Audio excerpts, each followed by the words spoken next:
So hello and welcome to another episode of Filmmaker of the Week.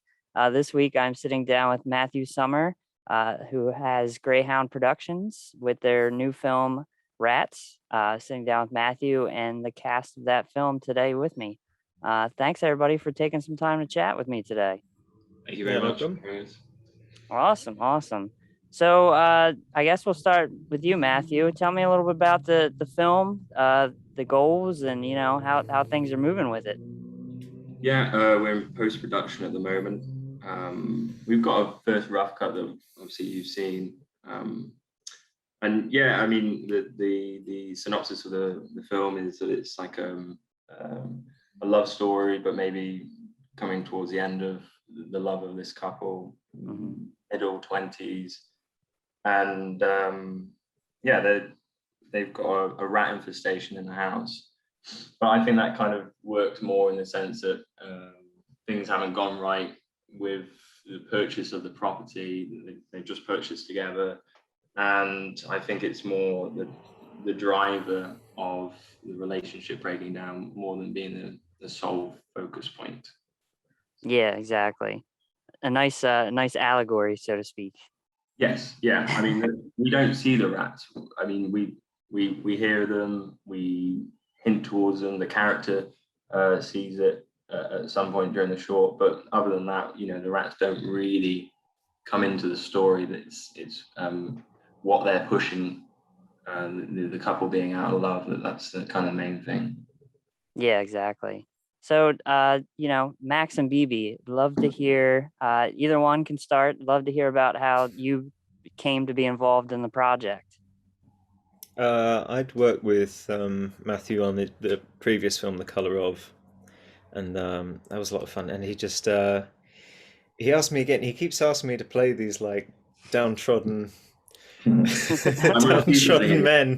spiraling out the end of a relationship, and I'm like, if it fits, it fits. I'm going to take it personally at some point. No, but like, I think there is something that was. I think we work quite well together. I think it's something where I think we have quite similar tastes, and so I think there's just something where we mesh quite well when we work together, I think.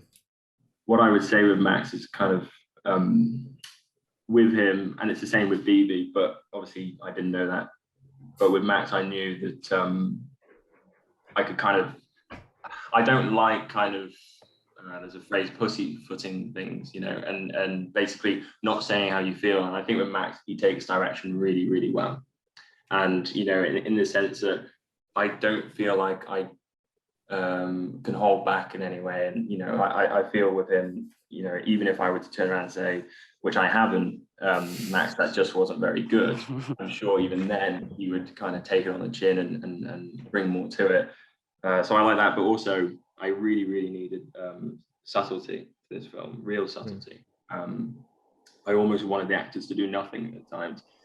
And I feel with Max that, especially, it seems to be more with Max as well, when we put him on a close-up or a medium, I don't know, it doesn't really take long with Max. And, with a short film, naturally, you don't really have much time. And I just knew that he would kind of, nail the mediums and the close-ups, just because I think with his face, sometimes he's very, very subtle. So, yeah. Nice. Yeah. And then Bibi, I'd love to hear how you came to be involved in the project.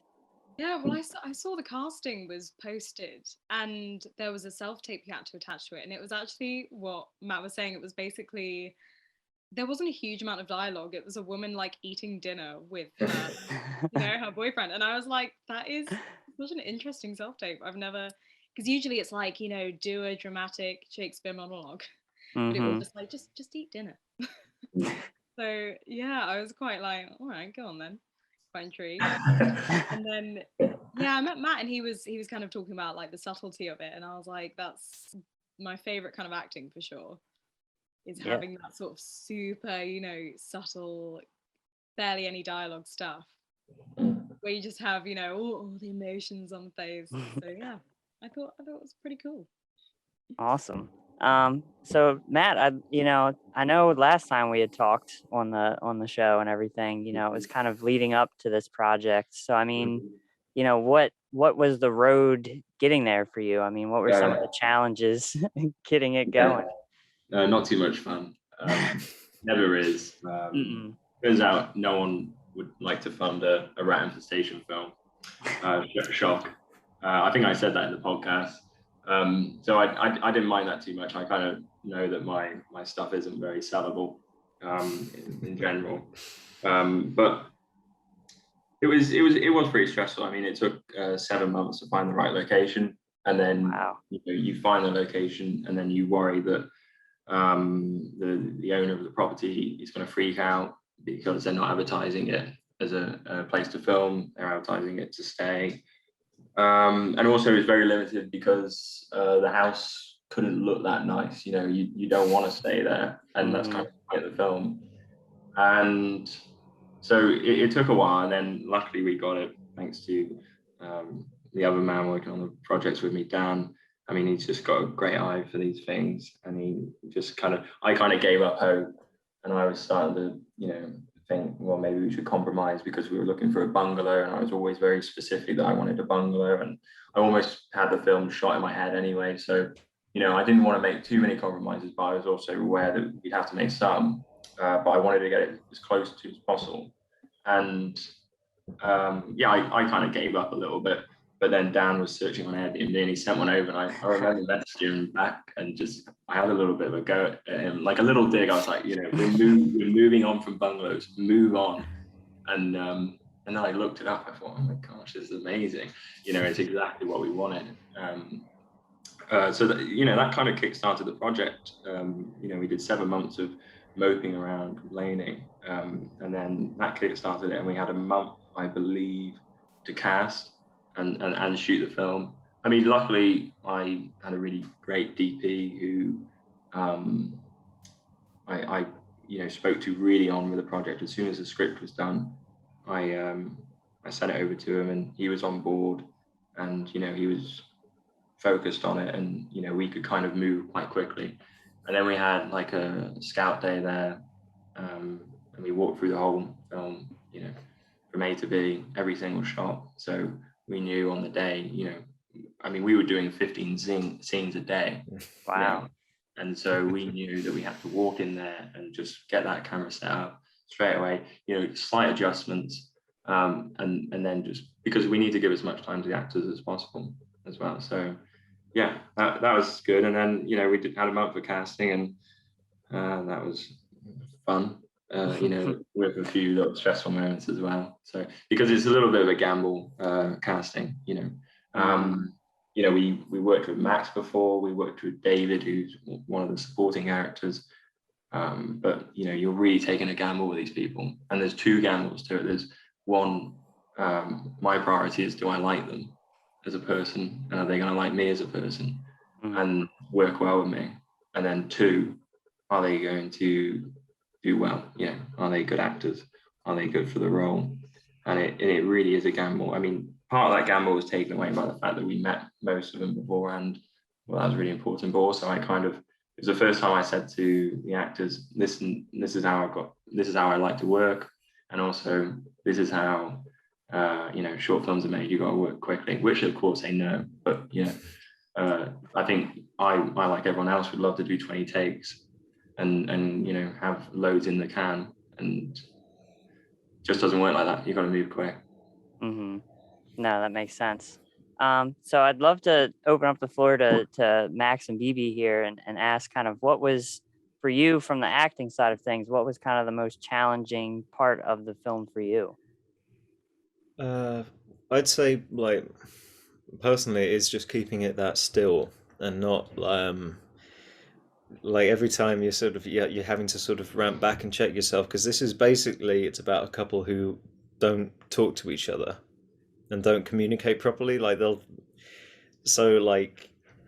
there are little bits that's why I really liked about the script, was there were bits where you can see where the little digs are coming in, and the little parts of their relationship where it's like they're actually revealing what they actually want to talk about, but you can't.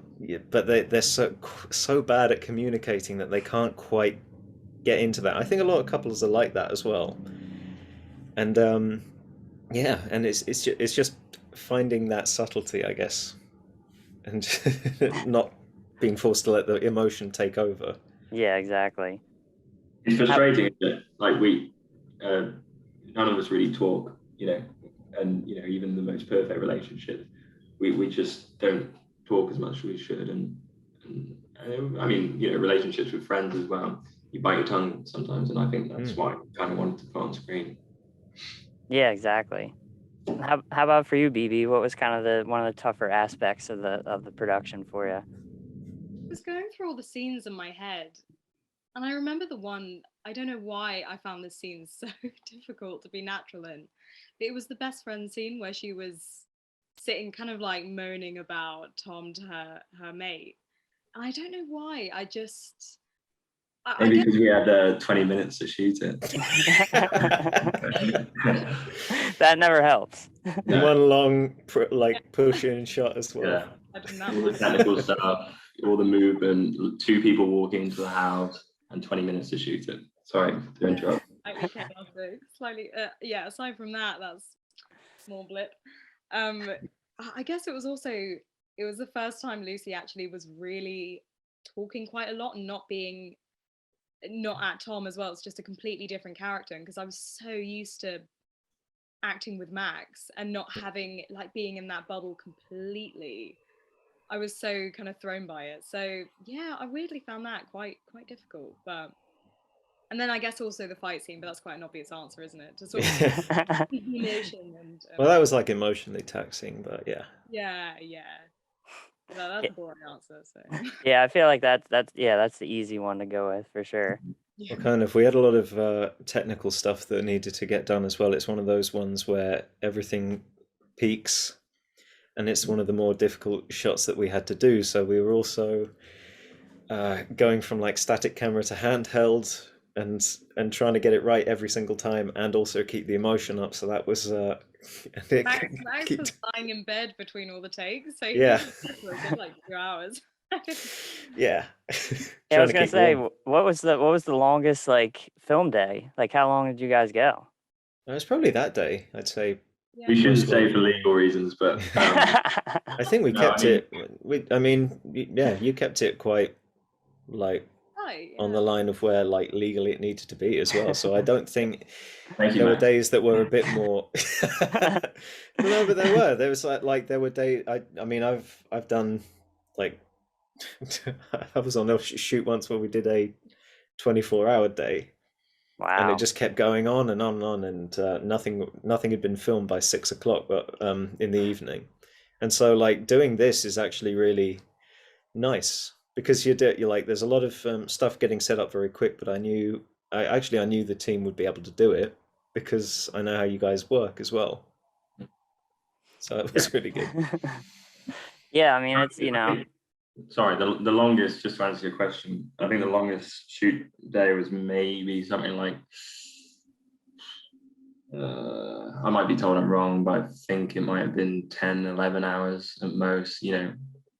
I think, what was nice was, so like our camera crew, they were all like from very professional sets, stuff like The Crown and whatnot. Not name dropping, it's just the way it is. And okay, okay. and so they're on those, and I think you know I think it was nice to be in an environment. So for like the gaffer, there's certain shots in the film that were added right at the last, and they're a bit more artistic compared to the rest of the film. And I kind of just said to the gaffer, you know what, this is your floor, have a bit of fun with it. And so when we went over schedule, it was because most of the time it was because people were having a bit of fun with it, and they were on board with it, and they were, they wanted to be a part of this a bit more, which was nice. And yeah, it was smooth. We try and run a tight ship because obviously fatigue's a big thing as well. Mm-hmm. No, that's very true. I mean, just sitting down with like the rough of it in a state it is, it's like you can still see that it's like a very clean film. Like that's what I like about it. It has like, Mm. even though it's got that like, rougher exterior of it, or interior with the story, I guess, it still has this very like polished look That'll be exciting to see, like, you know, once it gets graded, because I'm assuming that's next steps or final steps and all that with the project.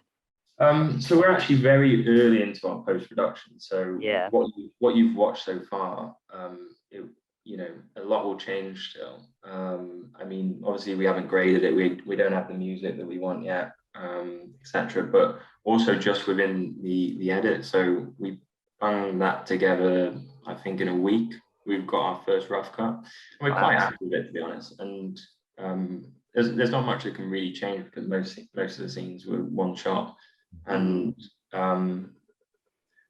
what we're doing now is basically I've sent it over to my sound man, who will put a load of the sound effects in Foley, so to speak, and he will kind of layer that up and we'll make decisions on the edit a bit more then. So what we probably would used to do is do the cut, send it over to him, and he'd do all the sound, and then we get it graded and we get the music to it. Well, now what we're doing is we've sent it over to the sound guy, and he's going to send back the sounds, see how it informs the edit a bit more. So, you know, if that door closing in there when it's amped up changes the visuals, great. And if there's a push on the rat hole, I'm excited to hear what the sound man does with that, you know, because the rats are within it.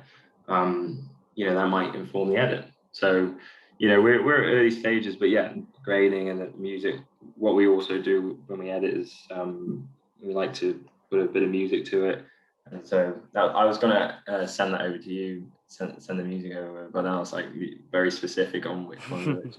So I'm excited, but I'm excited for the music. So yeah. This is it's a total aside, but I was actually just watching a video the other day that was talking about Godzilla, and the guy took away the music from the original Godzilla, and it's so funny how, like, if you take away that, like, impending music, how silly the film automatically becomes. So it's like, just you talking about that just made me think of, like, how amazing of a difference, you know, sometimes those little things can make to the overall production. I think the grade makes a bigger difference than I thought it would. You know, seeing it how it's meant to be seen, you know, informs the story a bit more. Yeah, no, I totally agree with that.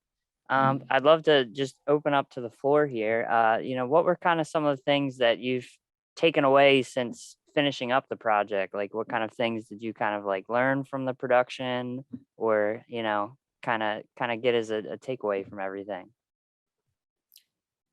Well, I mean, it was really nice working with the crew, and I think this is the first, well, one of the first like ones where I think everyone was sort of working in a really tight way.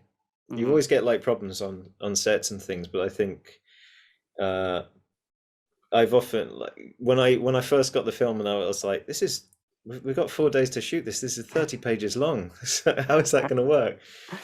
And then like we set up on set, and I was like, oh, it's all like long shots and stuff. So I was like, because I still like I know how pretty Matt's films are. And so I was like, but as I was like, is this gonna look nice? And then I finally like saw through the lens. I was like, oh my god, this is gorgeous. This is really like pretty shots, and like everything's really interesting in the frame. And I guess that sort of, I don't know, I'd never sort of experienced that, where being able to shoot something in a quick amount of time but using longer shots, and still making it like visually interesting for the audience. Like I hadn't seen people do that before generally, so that's been a bit of an eye opener as well. Nice. Yeah, and I guess as well there was like a sort of choreography in a weird way, where obviously with that famous long shot where the camera goes from the track to the handheld, and we had to do this whole sort of dance in a way, down to the corridor, do the dialogue, down to the kitchen, wait a bit. And it was like having to balance that with also, like, you know, doing the actory stuff. And I think that's the first time, sorry, I just saw Matt grimace then, being like, oh. No. The first time I've had Flashbacks. Yeah. Oh no. Yeah, sort of juggle that in a way. I learned how to do that, which was good. Awesome. And I then love that scene because it's the only thing I could remember was it was freezing cold, and I got to put on a dressing gown, and I was like, how the hell are we gonna like get any sound for me because I've got no clothes on.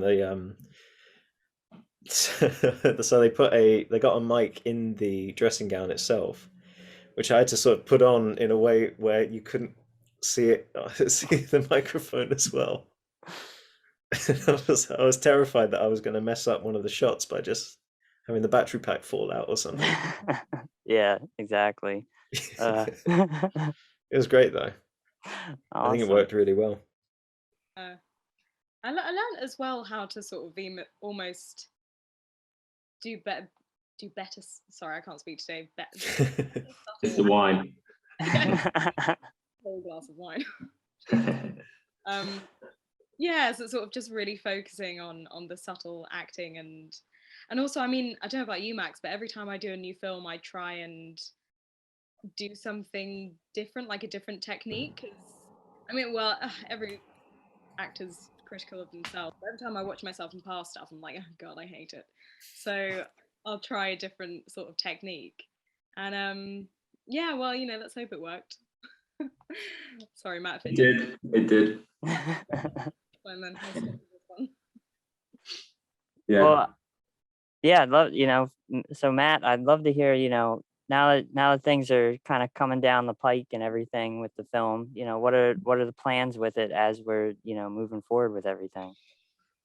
Yeah, I'm very 50-50 about it all, what I'm going to do. I mean, I'm not going to go into film festivals. I'm anti-film festival. You know this from our last conversation, especially UK film festivals. I'm not interested in it. And so it's probably just going to be released on YouTube and any other digital platform we can get onto. There is a plan to try and get it on a cinema screen. That plan will go ahead. How much we push that, I don't know, just because I don't know if I just don't like the idea of like setting up these Q&As and stuff. I don't know. There's something I don't know. We'll see. I don't know how much we'll get into cinema screens. I mean, first of all, they got to like the film and accept it. But then also, who wants to hear me talk about film? I don't know. Oh, don't people love that stuff. Yeah, which is bad to say that on here. Right? Yeah, that's Yeah. all null and void. No, I'm just kidding. Well, once it gets out there and stuff, I mean, what do you hope that people kind of take away from the film? I hope someone takes away that all the people on the film are great and they should get hired for things, first and foremost. Of course. But then I mean, for me, it's just always, I just hope people enjoy the film. I mean, it's not the most enjoyable of films in the sense that, the storyline, the style, as these guys are saying, it's very naturalistic.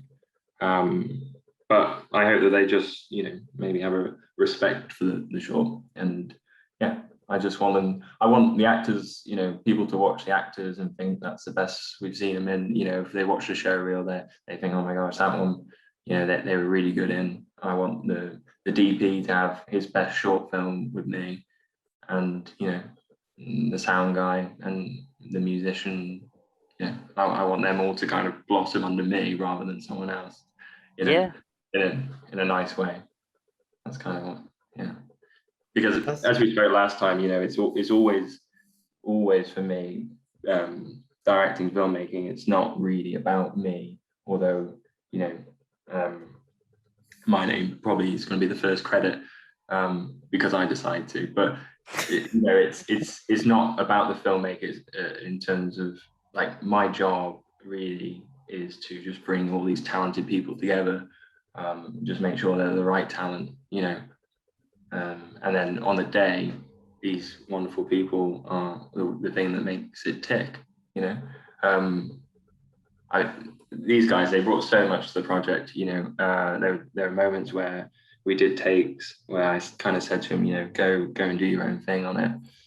And doing the edit now, most of the time, these are the ones that we use. And also there was a moment where maybe the only moment where I was in a scene and I thought, I don't know if we're going to get this done, because I just didn't know how to start it, and these guys were shouting suggestions at me, and it worked.